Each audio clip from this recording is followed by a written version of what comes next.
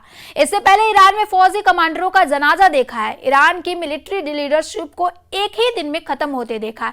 लेकिन इस हमले के बाद ईरान का गुस्सा भी देखा गया। खामनेई का गुस्सा मिसाइल बनकर इजराइल पर टूटा, इसलिए दुनिया ने इजराइल के शहरों पर ईरान की मिसाइलों को गिरते देखा है। तेल अवीव और हाइफा को जलते हुए देखा गया। इजराइल के मिसाइल डिफेंस को फेल होते हुए देखा गया। ईरान एक तरफ और दूसरी तरफ ट्रंप और नेतन्याहू की जोड़ी जो मिलकर ईरान पर टूट पड़ी।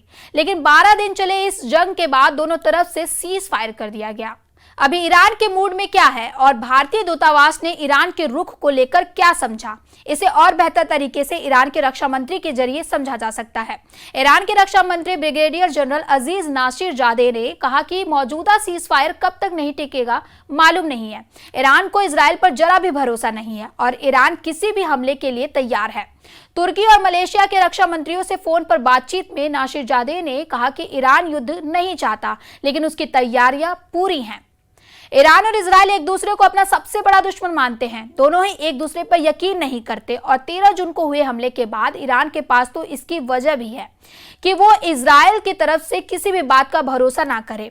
इस जंग को शुरू करने से पहले नेतन्याहू ने अपने 3 लक्ष्य फाइनल किए थे और इन्हीं लक्ष्यों को लेकर उनके कमांडरों ने पूरे जंग का प्लान तैयार किया। हर हमले, हर स्ट्राइक, हर मिशन और इजराइल के हर बम पर नेतन्याहू के यही लक्ष्य निर्धारित किए गए थे।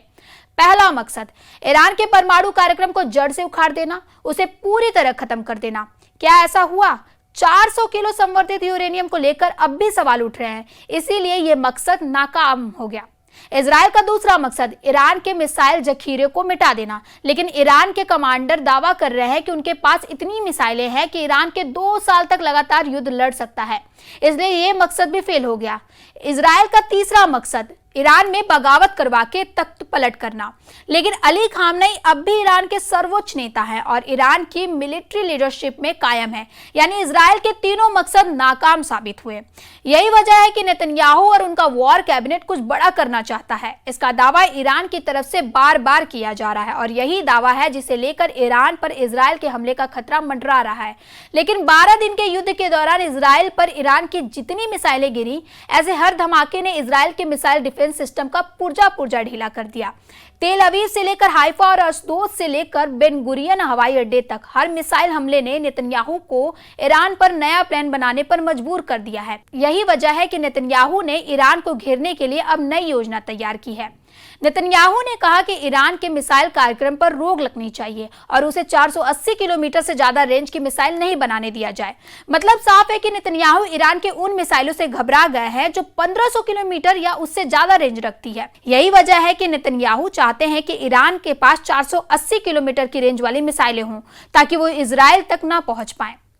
13 जून 2025 को जब ईरान पर हमला हुआ था तब उसकी खुफिया एजेंसियों से लेकर इजराइल को रोकने वाली हर प्लान की पोल खुल गई थी।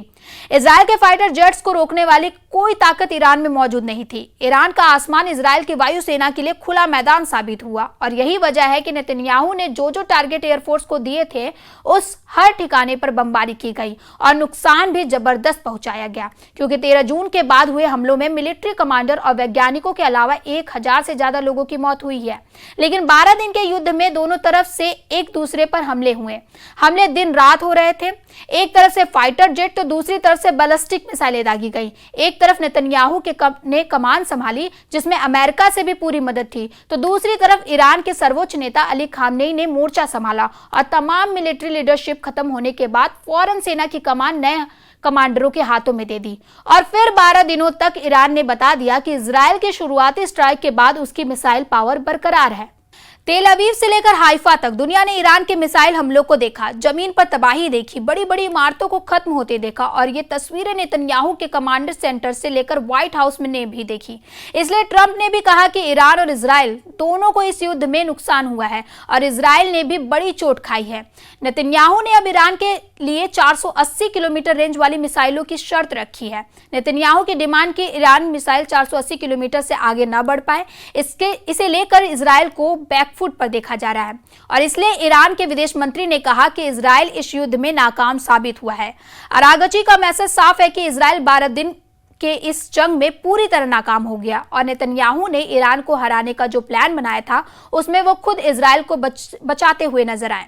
इसलिए नेतन्याहू को लग रहा है कि ईरान को लेकर उनका मकसद पूरा नहीं हुआ है और ईरान को भी डर सता रहा है कि इजराइल फिर किसी भी वक्त हमला कर सकता है, जिस तरह उसने 13 जून को करके तेहरान को दहला दिया था। ऐसे ही खबरों के लिए देखते रहे न्यूज़ 18 का डिजिटल प्लेटफॉर्म और हमारे चैनल को सब्सक्राइब करना ना भूलें। धन्यवाद।